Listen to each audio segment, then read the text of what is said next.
40 days, more than 40,000 tips, the FBI, the full resources of a dedicated task force, and an 84-year-old woman is still gone. This is not a case that faded quietly from the headlines.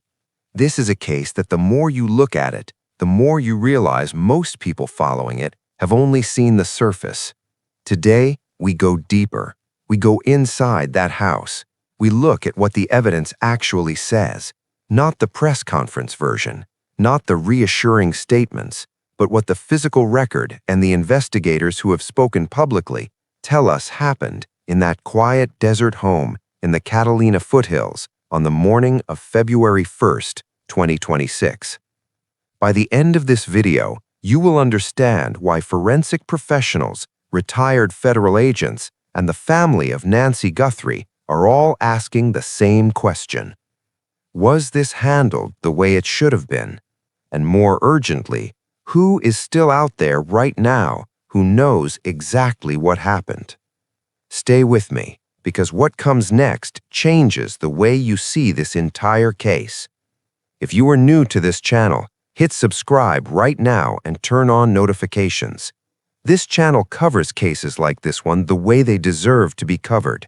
The evidence, the timeline, the questions the press conferences leave behind. When this case breaks, and the evidence says it will, you want to be here for it. Subscribe now. Do not wait. To understand what investigators found inside that house, you first have to understand who Nancy Guthrie was. Not as a name in a headline, as a person, as a woman with a life so rooted in that specific piece of desert that the house itself was almost an extension of who she was. Nancy was 84 years old. She had lived in that same home in the Catalina Foothills for more than 50 years. She raised 3 children inside those walls, Annie, Cameron, and Savannah. The neighborhood sits against the base of the Santa Catalina Mountains, the kind of quiet, cactus-scattered desert community where people stay long enough that they learn each other's rhythms, where a missed porch light or an unfamiliar car gets noticed, where serious crime is not part of the daily vocabulary. But the details of Nancy's daily life also tell you something crucial about why this crime required planning, not impulse. Nancy had significant mobility limitations. She could not, in the words Sheriff Nanas himself used in a public statement, walk 50 yards on her own. She relied on a pacemaker to regulate her heart, and she took daily cardiac medication that her family described not as a convenience, but as a necessity. The kind of medication that, if missed, begins causing serious deterioration within 24 hours. Her daughter Savannah said it plainly and publicly. Her mother was in constant pain and needed that medication to survive. This matters because whoever planned this either knew that and did not care, or knew that and had a reason to take her anyway. The evening before she disappeared, Nancy had spent the night at her daughter Annie's home, about 4.5 miles away. They had dinner together. They played card games. It was, by every account, an ordinary and warm family evening. Her son-in-law, Tommaso Cione, drove her home. Surveillance footage from the property camera confirmed the garage door opened at approximately 9:48 p.m. and closed at 9:50 p.m. He watched her go in, saw the door close, and drove away. That was the last time anyone in the family saw Nancy Guthrie. The following morning, a close friend expected Nancy for their regular weekly ritual, watching a church live stream together. Nancy was reliable about this. She did not appear. Calls went unanswered. Family members drove to the house. They arrived at around 11 a.m., searched the property, and found nothing. No Nancy. No sign of where she had gone. Around noon, they called 911. Deputies arrived at 12:15 in the afternoon, and what they found inside that house was the first and quietest signal that something had gone terribly, deliberately wrong. Nancy's phone was on the counter. Her wallet was untouched. Her cardiac medication, The pills a woman with a pacemaker and known heart vulnerability cannot safely skip was sitting right where she had left it. No one who simply decided to leave in the night leaves without their phone, their wallet, and the medication keeping them alive. But here's the detail that stops you cold. The doorbell camera that normally hung beside the front door was gone. Not broken, not covered, gone. Someone had removed it. And then, as deputies moved toward the front door, they found what made this case what it is. On the front porch, running from the front door toward the driveway, there were blood droplets, circular, contained. DNA testing later confirmed they belonged to Nancy Guthrie. 3 independent forensic professionals reviewed the pattern of that blood. Their conclusion was not ambiguous. This was not the pattern of a woman walking on her own. This was the pattern of a woman being moved. But here's where the story of the crime scene takes a turn that has never sat right with investigators outside the department. Before the FBI had full access to that scene, before federal forensic resources could conduct a comprehensive sweep, the sheriff's department released the property. The crime scene tape came down. Reporters, including a camera crew from a local Arizona news station, were able to walk directly up to the front door and film the blood evidence. The most sensitive physical evidence in an active abduction case was accessible to news cameras before it was fully accessible to the FBI. When Sheriff Nanos was later asked whether he would have handled that differently, he answered honestly. He said, "Monday morning quarterback? Absolutely. I probably could have held off on that." That acknowledgement matters more than it might seem, because in cases like this one, the first hours are not just important, they're often everything.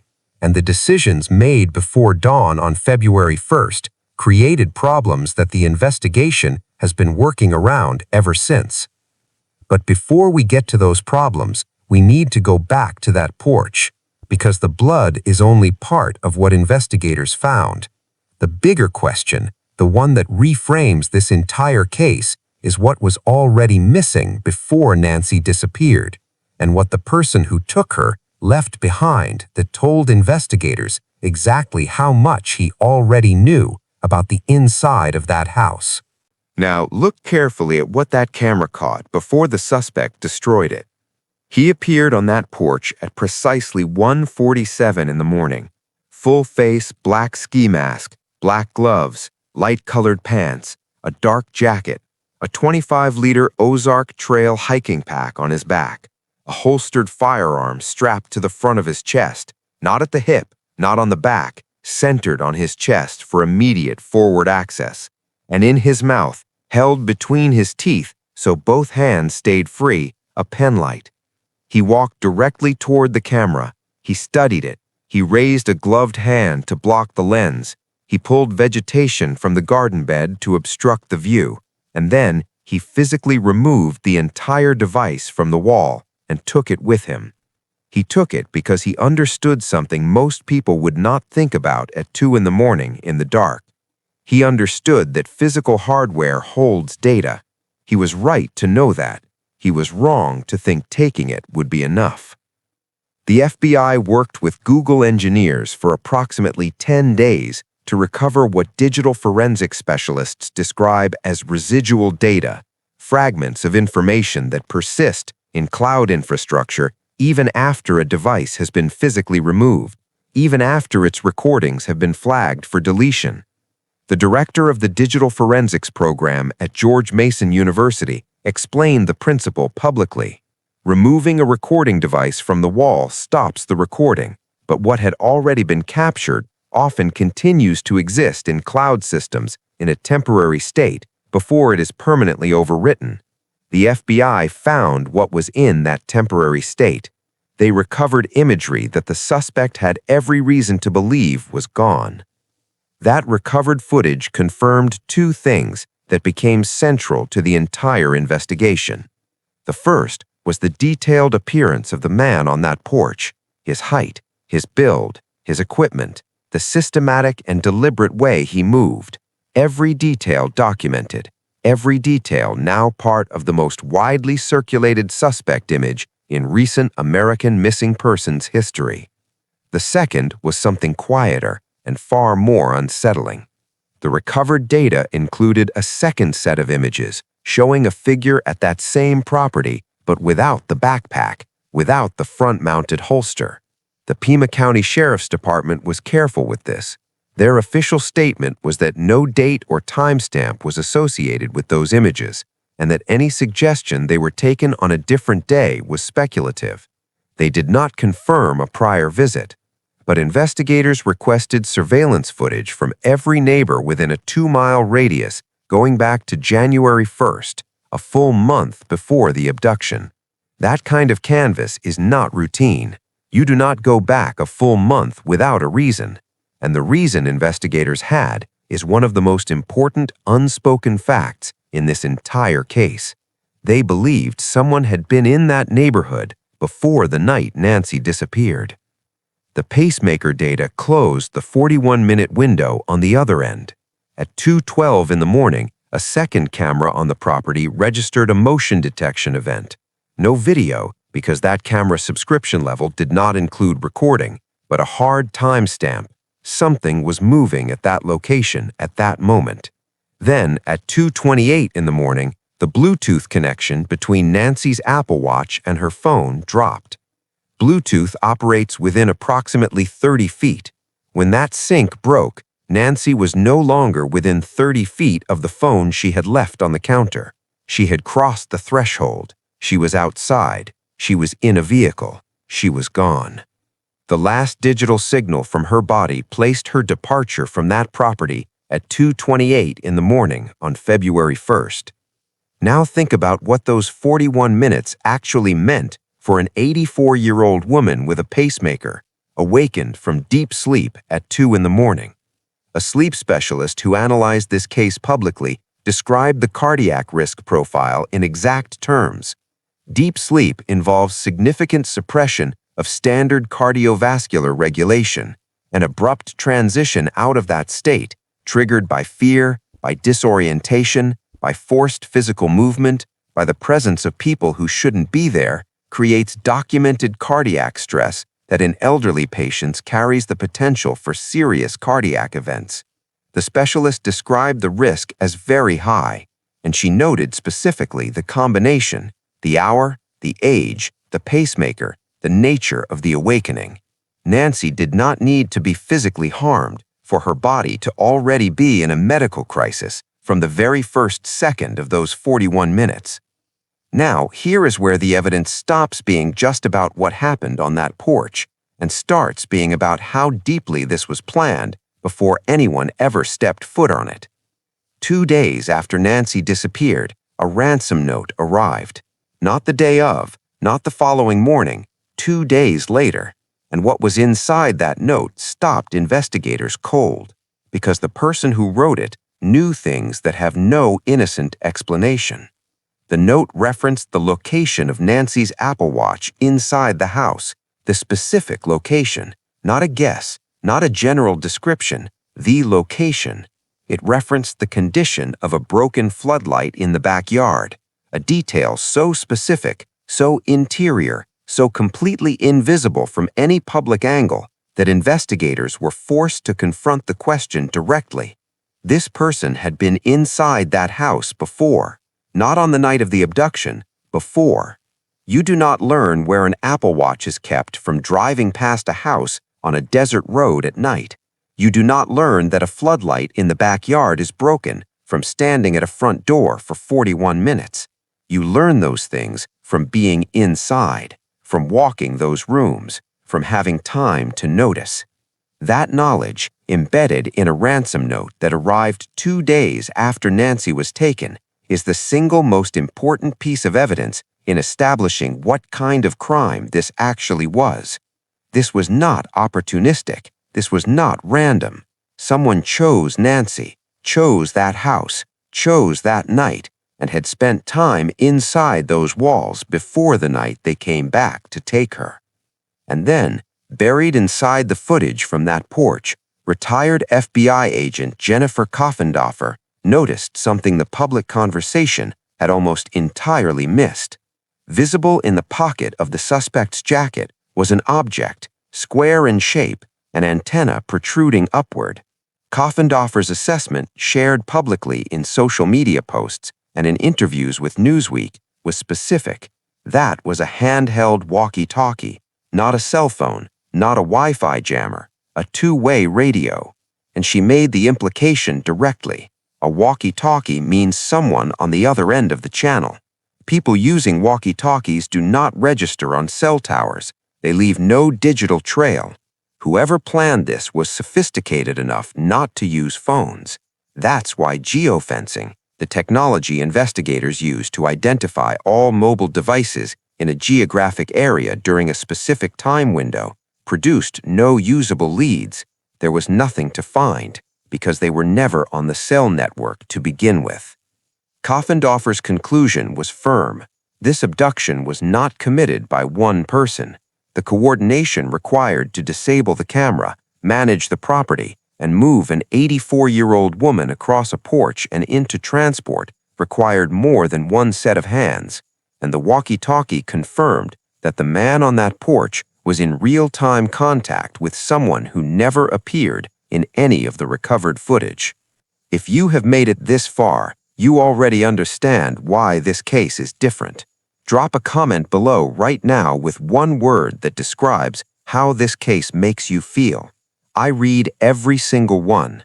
And if someone in your life needs to know about Nancy Guthrie, share this video.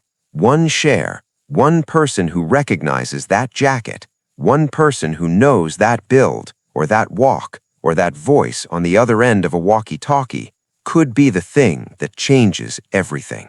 So now you have the evidence, the blood, the camera, the walkie-talkie, the ransom note that knew things it had no right to know. And you have a picture of a man on a porch who has been seen by more people than almost any suspect in recent American missing persons history.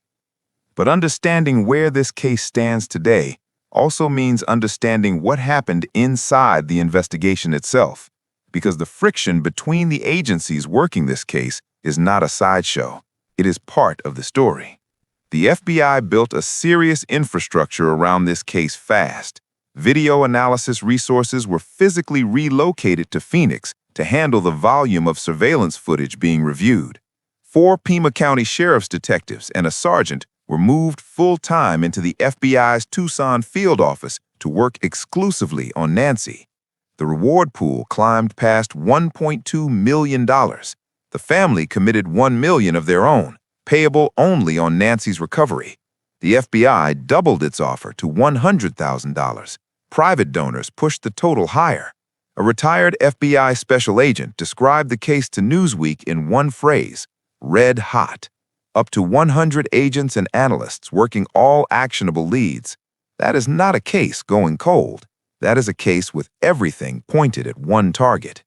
But the full picture of where this investigation stands includes what was not being said at the press conferences. In late February, Sheriff Nanos told NBC Nightly News that investigators were not looking into any new names. At almost exactly the same time, multiple local businesses in Tucson reported that they had been visited by the FBI, shown lists of names and photographs as part of the active investigation. What the sheriff said publicly and what the FBI was doing on the ground were not the same thing. Investigators working the case reportedly were not always certain who was actually in charge.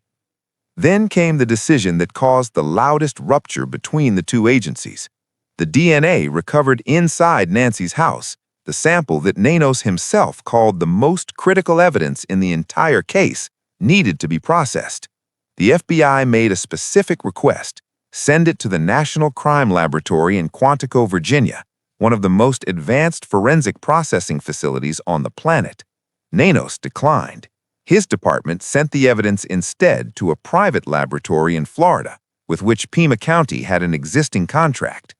Pima County reportedly spent roughly $200,000 routing that evidence to the Florida lab. A federal official speaking to Reuters described the decision as risking further slowing a case that grows more urgent by the minute. An FBI source speaking to News Nation called it dumb, called it insane, said the Bureau would likely have to retest the samples after retrieving them from the Florida lab, adding time to a process already under extreme pressure. Nanos denied he was blocking anyone. He said he wanted all evidence in one location, with all existing DNA profiles and markers for proper cross-referencing. That logic is not indefensible on its face, but the FBI's position, consistent across multiple reported channels, was that federal resources represented the fastest path to identifying the person responsible for taking an 84-year-old woman without her cardiac medication. Both positions are in the public record. The tension between them was described by senior officials as a significant problem. And in a case where the DNA inside that house is the thread that could lead directly to a name, the question of how long that thread took to be properly analyzed is not a bureaucratic footnote. It is the difference between weeks and days. The Eugene Cajun Navy, a volunteer search organization with a proven record in major missing persons cases across the country, offered Nanos a full operation package, search dogs, advanced drone technology, a systematic sweep of the rugged terrain around the Catalina Foothills. According to the organization's vice president, who spoke about it publicly, Nanos did not respond. Nanos cited concerns about contaminating the investigation. The criticism from observers was pointed. The crime scene had already been released to reporters within the first day. A $1.3 million civil suit was filed against Nanos and the Pima County Sheriff's Department by an inmate at Pima County Jail named Christopher Michael Marks. Retired SWAT commander Lieutenant Bob Kreider stated publicly that 98% of Nanos's own department had given him a no-confidence vote. The professional association representing Pima County deputies described the investigation on record as an ego case. Nanos denied it. He described the public scrutiny of a case at this scale as, in his own words, pretty new for him. None of this is proof of criminal wrongdoing. None of it has been definitively proven to have caused irreversible harm to the investigation. But when you're asking why, after more than 40 days, there is no arrest, no named suspect, no confirmed proof of life, the path from the night Nancy disappeared to where things stand today runs directly through each of these decisions, and each of them had a cost, whether measured in time, in forensic access, or in the trust between the agencies that needed to be operating as one. Now let us talk about the ransom, because this is the part of the case that has never been fully explained, and it may be the most important part. 2 days after Nancy was taken, a note was sent to a local television station, not to the family directly, to a media outlet. It demanded payment in Bitcoin. It set 2 escalating deadlines. The first, 5 p.m. on Thursday, February 5th. The second, more consequential deadline, Monday, February 9th, with a demand that had climbed to $6 million. The note stated Nancy was okay, but scared. It declared that communication would be one way and that there would be no way for the family to contact the sender. The family would simply wait. Think about that structure. No back channel, no negotiation window, one-way communication only. That is not the behavior of someone who panicked and improvised. That is how someone communicates when they have thought through every avenue investigators might use to reach them and closed each one deliberately. The FBI special agent in charge of the Phoenix field office confirmed publicly that 2 specific details in the note had not been released to the public at the time it arrived: the location of Nancy's Apple Watch inside the house and a reference to a broken floodlight in the backyard, described in the note as destroyed. Fox News drone footage later confirmed 2 broken floodlights dangling from wires at the rear of the property, not visible from any public vantage point, not mentioned in any coverage that existed before the note was written. TMZ founder Harvey Levin, who read one of the notes personally, described it as carefully crafted, grammatically precise, structured, and layered.